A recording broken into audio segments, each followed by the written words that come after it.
What's going on, guys? It's Nav, and I am here to talk about the re-imaging of one of my favorite movies, Don't Tell Mom the Babysitter's Dead, with Chuck Hayward and Wade Allain-Marcus. How are you guys doing? We're Great. great. How are you? I'm doing fantastic. Thanks, guys, for joining me to talk about this. And obviously, as I mentioned, I watched this originally 33 years ago. I don't try to say that, and I don't want to show my age too much, but it really was one of my favorite movies back in the day. So I have to ask, what inspired you to want to reimagine this movie for today's audiences 33 years later? I'm with you. I was a huge fan of the original. I watched it all the like on repeat, kind of. It was on HBO like once a day, At uh, least. at least, right? Exactly.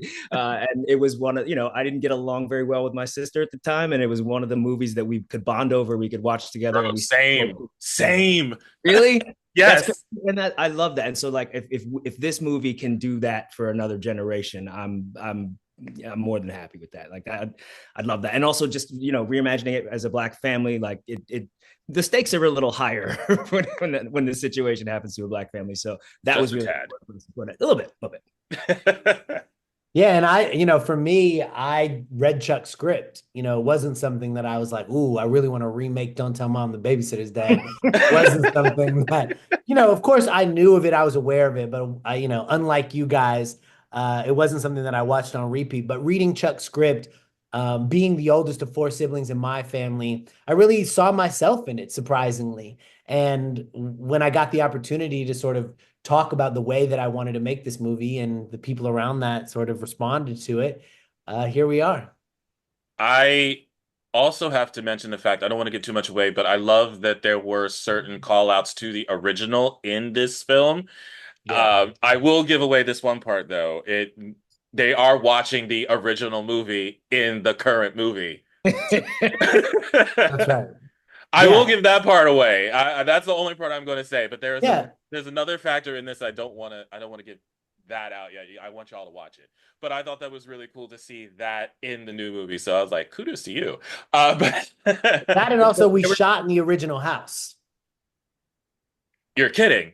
That is the original house from the first one. Yo, okay. So you pretty much surprised me today with this little factoid. So that's awesome. I love Yeah. it. Yeah, Um, I mean Chuck can speak on really preserving the kind of the heart, some of the actual dialogue from it. And then I can talk a little bit about, some of the filmic language and stuff too. But we really wanted to give this movie a lot of love and give it its flowers while at the same time creating something wholly original. Yeah.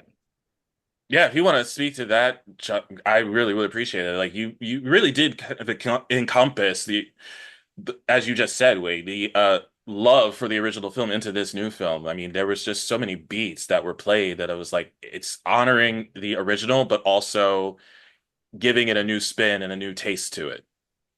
Yeah, thank you. I like I said, such a huge fan of the original, so I wanted to maintain a lot of that language. Like there were certain catchphrases that people were like, you have to include that. I was like, of course I'm going Of to include that. course. Like, I'm not going to leave that out. And then the other thing people said was like, you got to have a fashion show at the end, right? And I was like, oh well, yeah, we got that. We got. Don't worry about it. But yeah, the ability to, like I said, introduce this to a new generation, and also to have some of the stars of the original make little cameos, like that was really mind blowing. Like of 11-year-old Chucky Hayward was like, "Oh my god, I can't believe that the verse is there." That's what I was not gonna say, so I'm glad Oh, you said it. sorry. Yeah. I mean, I didn't say who, it's and I didn't say where. You didn't say It's who. interesting too. Like, I think a lot of remakes want to distance themselves from the original. And Yes. for us, we were like, well, what if we kind of went the other way? And if you look at what remixes and like what Black folks have done in the past with old things and made them new, you look at something like Juicy Fruit, Mtume, and then Biggie Smalls just raps over that. And when that came out, people were like, it's just Biggie rapping over that same song. Yeah. But of course, it's become this entirely new thing and planted a flagpole in hip hop as a classic. And so, in some ways, we took some thoughts from that and put that in our own film, which was like, let's keep some things similar and then let's make it totally different at the same time and allow that to be the thing where we can bring it forth into the next generation. Can I just mention that I feel that it's so universal that Back That Ass Up is pretty much the song that unites every generation. So the fact that Right. this song is in this film, I just kind of started cracking up. It was like, it is the song that brings everyone together. Don't know why, but it is. I'm so glad you dug that. Yeah, I mean, we went in on the soundtrack. You know, we have some very, very new and current artists. And then obviously we have throwback stuff like like Back That Ass Up Juvenile, like William Devon, you know, like Herb Alpert. We have some real throwback stuff. So we really wanted to kind of go in a lot of different musical directions, and hopefully that came together for you. Yeah, and I it makes it feel timeless. I feel like Oh in a yeah. great way. It's a little something for everyone's era.